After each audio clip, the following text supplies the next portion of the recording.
Hello guys, and what's up? Welcome back to my YouTube channel. For those who've been here for a while, welcome. So today I just wanted to talk about a most requested video. I've been meaning to share it, but of course I am the queen of inconsistency, as you can see. But yeah, the video will be here. I'm talking about how I changed my au pair visa from Luxembourg au pair visa to French au pair visa. For those who do not know, I was an au pair in Luxembourg for a year, and currently I am an au pair in France is my second year now in France. Yeah, so total in Europe, it's the third year. Okay, so it's not easy to be abroad. Yeah, moving from yearly visa, one year, it can be hectic at times. But yes, it's possible to change your au pair visa from one country to another, depending on many things which we are here to discuss today. Okay, let's see, where am I supposed to look? I think there. Yeah. So right, well, if you've decided you're already in Europe, you've already had your first year as an au pair in any of the countries you've au paired in, say Netherlands, Belgium, Austria, Germany, France, Luxembourg, Norway. Okay, Norway, I think they stopped accepting au pairs. Denmark, Sweden, Switzerland. You've been an au pair, it's your first year au pairing there, and finally you are done with the year and you want to go somewhere else and still become an au pair, and it's okay. Don't feel bad about becoming an au pair for the second year or for the third year. If your age allows, you can still do it. For me, I take it as another year to grow yourself, to probably learn the language, because as you all know, and as you have all learned, that in Europe you cannot survive without the language. Okay, whichever the country is, you cannot survive with the language. So hence it's very paramount you learn the language and you immerse yourself in the culture, and that's always the point of being an au pair, isn't it? Yeah, but then learning a language is a journey, it's a process. You don't wake up one day and you are fluent, you know. So some of y'all learned it while you're back home in Africa, and you're here and you're just upgrading the level, which is good for you. Some of you, it depends. But if your long-term plan is to stay in Europe, you will definitely need the language, and you need more time. Hence, more people continue au pairing just to buy themselves time to learn the language, I presume. But that is for my case. I don't know for others. So for mine, I will discuss changing the au pair visa from Luxembourg to French, of which you can still change it from, like I said, all the other countries to France or to another, au pair visa. Yeah, but then I only know the French one. The rest I will try to put some small information here and there. So first and foremost, your au pair experience is a year. Okay, it's a year, 12 months. But depending on you, you can choose to leave early to your next au pair experience, or later, depending. But then the one thing you have to be sure is, don't let your current or your visa, the one you already have, the au pair visa, expire so you can start looking for another visa. Start when you still have, like, to be safe, let's say 5 months of preparation, to mean you will be on your say 7th, 8th. Hey, mathematics is never my stronghold, but yeah, when you're on your 7 months, start looking for things. In my case, I did apply for I applied for universities in Germany, but I was not picked because of there's these things called student collect that I was not qualifying for. But that's a story for another day. We will discuss when I will do a video of what to do next after your au pair year. For today, let's do moving from one au pair visa to another. So for me, I waited, I think because I was applying and I was sure that I was going to get universities, I kind of relaxed a bit. And I waited until my visa had like 2 months left. That's when I started looking for families. But be keen on which country you want to au pair next, so that you can know when to plan now. Not all countries have small processing au pair visas, depending on countries. For example, Denmark, the processing visa time can be up to 3 to 4 months, and I'm not joking. Applies to Sweden and Switzerland. I'm not so sure. Now, first thing to think about is what's your age, which other countries do you still qualify to au pair for. In my case, of course, I'm very old. I am pushing 30, so au pair is not a desirable thing for me right now. I am aware of that, so don't come for me. Yeah, so when you're like 28, 29, 30, you have a very risk because the countries are becoming smaller and smaller. So there's France, Sweden, Switzerland, Denmark, and yeah, those are the ones I'm sure that still accept from 26 and above. Hence, you have to check their visa deadlines and their visa processing time so that you don't get caught on time. Number 2, at the same time, you have to be looking for new family while you're in the previous family. This is good because you're already with your family. They can recommend you to your next family. They can say, oh, we've had a good time with this au pair and it's really nice. You can have her, you know, some stuff. They can give you recommendation, which is really good. It can be very smooth. Yeah.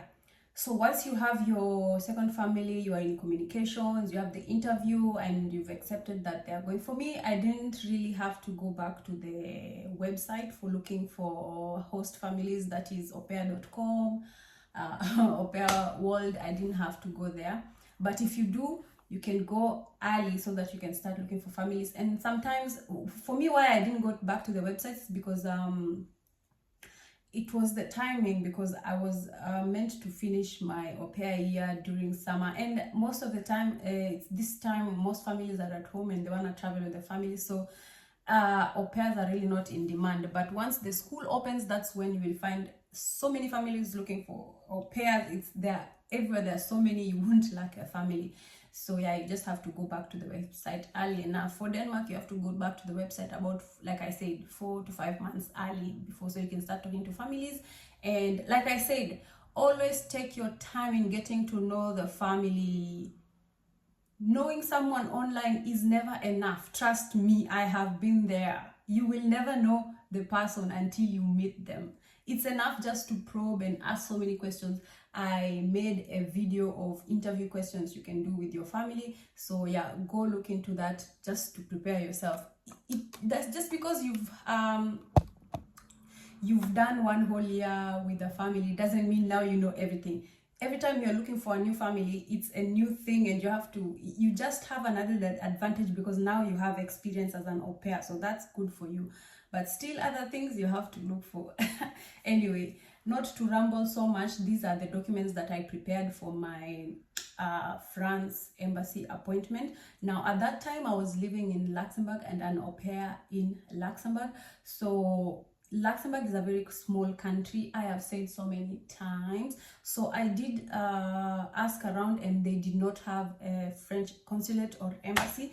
So they were advising that you go to the nearest country with the consulate, which was Belgium. Don't be despaired. Belgium is not so far from Luxembourg. Most of European countries are in reach of each other, you know.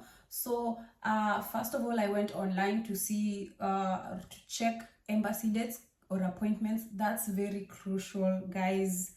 It's very crucial. I've done this like 2 times, and trust me, you have to do this even ahead.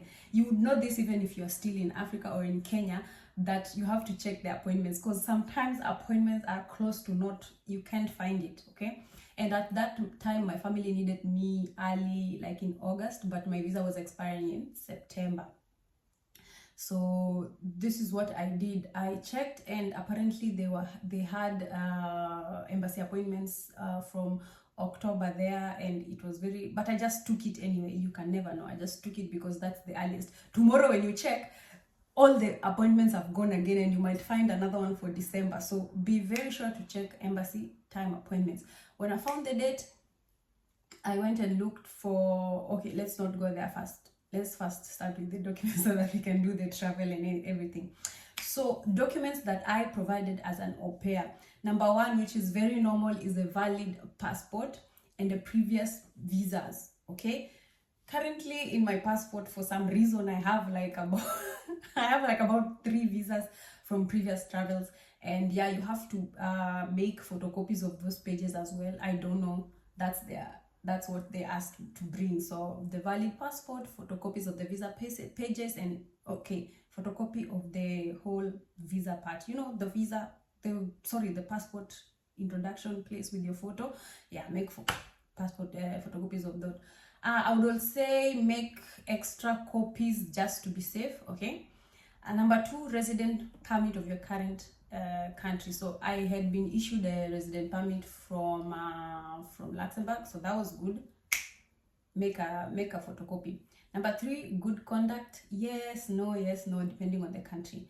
A motivational letter. This is always so cumbersome, but you just write it, translate to French. I mean, it doesn't matter, you know. Okay, I'm also saying these things needed universally. I'm not just saying what I took in Luxembourg. I'll tell you what happened to me, but then this is what you required all in everywhere for you to get a French au pair visa. Okay, don't get me wrong. CV, gapless, yes, no, depends. And then your KCSE certificates. If you have KCSE certificates, if you have a degree, if you have a diploma, you can provide depending. This is like a proof of, you know, your attachment to your country.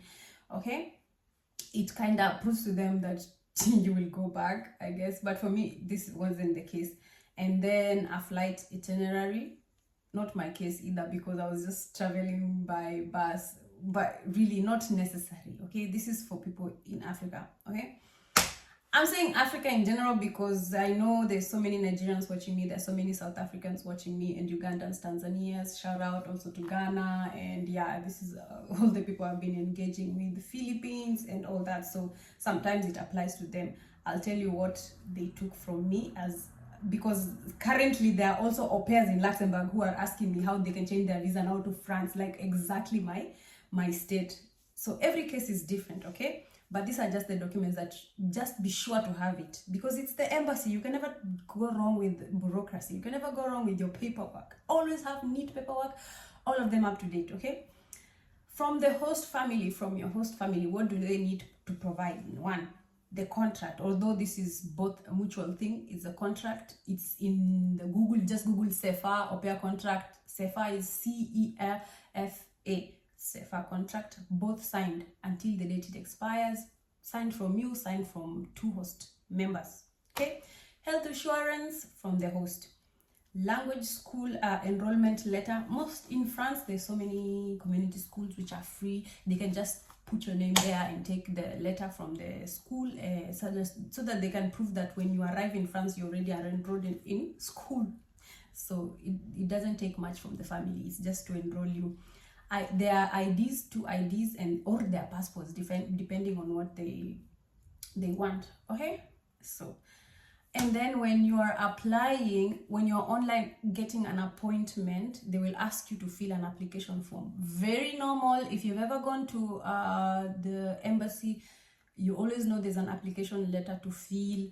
You just fill your entry, you know, those normal things that you get. Oh, that's distracting.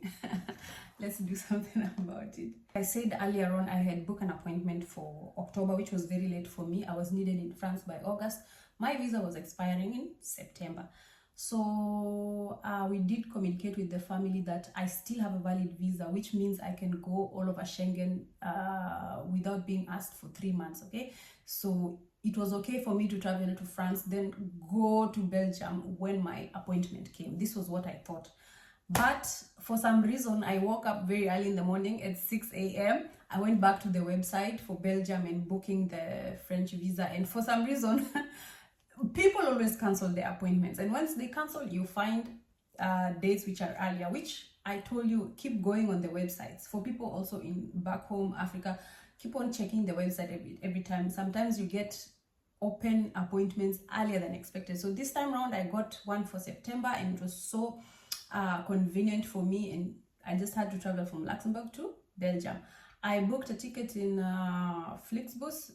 This is the this is a bus that travels. It's an intercity, inter-country buses which travels all over Europe, which is very cheap. Sometimes takes long, but it's convenient. So it was very cheap for me, like 19 euros just to go to Belgium, from Luxembourg to Belgium. So I booked my ticket It was exactly the embassy for some reason, and I thank God the embassy is just like walking distance from the train station, because I am afraid of going to a new country and having to ask people. Mind you, it's an embassy. Get late.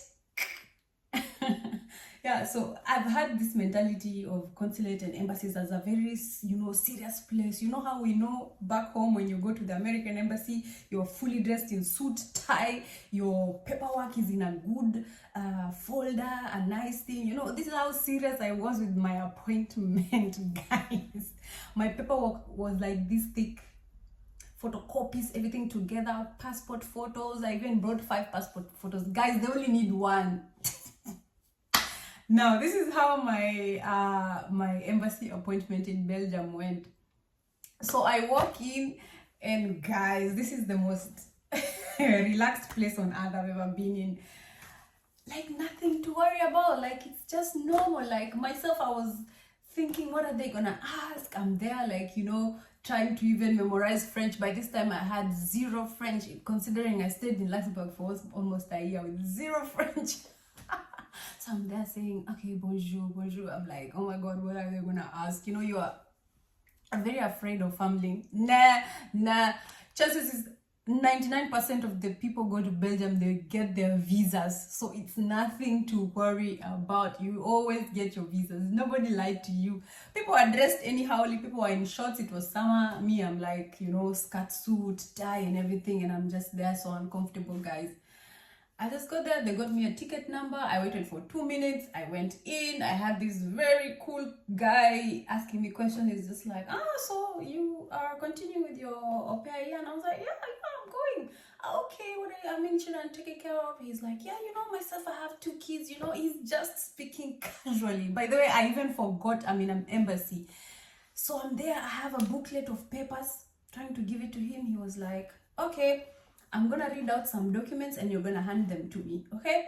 Application form, valid passport, current permit. I will write them here so you don't have to worry about it. I will put on the list here or here depending. KCC certificate. Where's your host ID? Where's your contract? Where's your previous visas? Okay. The charges for the visa are 99 euros. Please, you have to pay it online. I forgot to mention this. When you're filling, it will ask you to pay, and then you will print a receipt and you will photocopy this receipt and you will take it there. So do not carry the payment as a payment or cash or card. You have to take the receipt which you've paid online. Okay. And then what else did they ask me? In a passport photo. Just 1. I carried 5, guys. Just 1. So in total, how many documents are those? 1, 2, 3, 4, 5, 6, 7. Valid passport, current permit, host IDs, my KCSE certificate, application form, and the visa charges. Only. And the guy was like, okay, what are all that? And I was like, language enrollment, motivational letter, invitation letter. He was like, huh? What are all those documents for? He was like, okay, give me your CV then. He didn't want it, guys. He just said, give me, I'll just put it just for you, for we can put it in your file if you want it. Because I brought so many documents that he was shocked. And I told him, I'm just an immigrant. I can never be too sure with the immigration things and the bureaucracy. I have to be. And he was like, And myself, I was like, we are being too casual. I don't know if I'm getting this visa. He was like, sit up. He took a photo from the laptop. And he was like, come and see the photo if you like it. So I go to his desk and I'm checking it out. And I'm like, I think it's good. I think I look good. And he's like, yeah, okay, tell me if you want to repeat, I will repeat, Yeah, so that was the most casual visa embassy appointment I've ever been on. It didn't feel like one, and he was like, okay, your visa will be ready in 2 weeks. We will call you to let you know it's ready. It cannot pass 15 days. Trust me, guys, it can never be more than 15 days. So once, so this is for mine in Belgium, okay? For Kenyans, specifically Kenyans, I've not researched other countries in Africa, but this is for sure Kenya. Of recent, I don't know if they've been updated, but I've seen they've moved all the French things to the TLS contact. I don't know if you guys know the TLS contact, but it's in West Side Mall. I don't know, guys, I forget, but I checked online. I will put that advert here.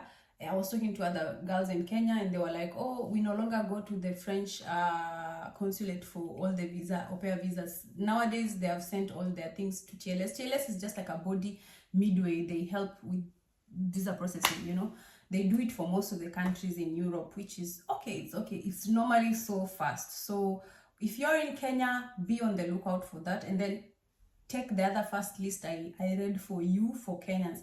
And then if you are in Europe, take the other second list I read for you. After 2 weeks or within 2 weeks, you will be called out. They'll send you an email. Then you'll go pick up your... Remind you, they gave me back my passport. So they do not retain your passport. You go with your passport because you still have to travel. So I traveled midway before without getting a visa. I traveled to France without a visa. I already had my Luxembourg visa valid, so I can still go around the Schengen area legally, okay? So I went back to Belgium after 2 weeks and my visa was ready. They just asked for my passport. They put the visa right there when I was sitting there. Actually, you don't go inside. They keep you outside in the sun. You just sit. They give you with a paper. Do not throw that paper. It's a list of instructions of how you should validate your visa. Okay, there's a link there. There's how much you need to pay to validate your visa. So just follow that instructions. Immediately you arrive in the country of, in France. Yeah, okay. Same applies to all the other countries. Just be on the lookout of the visa. Gosh, visa processing time. I am losing English. Okay, so don't come for me. What am I forgetting? If I'm forgetting something, kindly write it there. This is a video that has been asked for in Instagram or in TikTok, and I thought, let me make it quickly so that everyone can, you know, find a way to change their visas, because being an au pair is not all doom, guys. Yeah. And then there's another video that I made previous to this, which talks about now you've entered in the country, what are some of the things you need to do as you arrive, you know. Be very cautious because you've just arrived. Some people might not help you. Some families, you are their first au pair, they don't know what to do. So validate your visa, go register in the commune. I said all those things. It's in that video. Go check out that video. Okay. What else am I forgetting? No, be on the lookout for more videos. I'll be uploading a lot of shorts so that you don't think I'm God in this channel, okay? And until next time, bye guys. Mwah.